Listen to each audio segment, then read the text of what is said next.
বর্তমান সময়ে সব থেকে বড় ফিতনা হচ্ছে জালসা।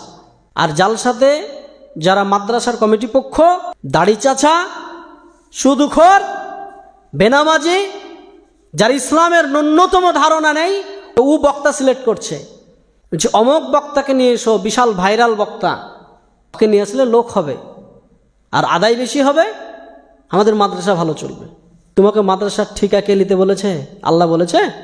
আজকে মাদ্রাসাগুলোকে ভিক্ষার জায়গা।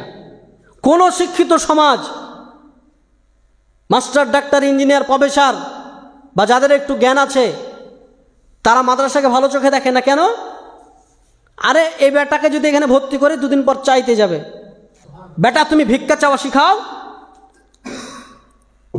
মাদ্রাসাতে এই যে জালসা সিজন, এখন ছোট ছোট বাচ্চাগুলোকে 1 মাস আগে থেকে তো ক্লাস নেই,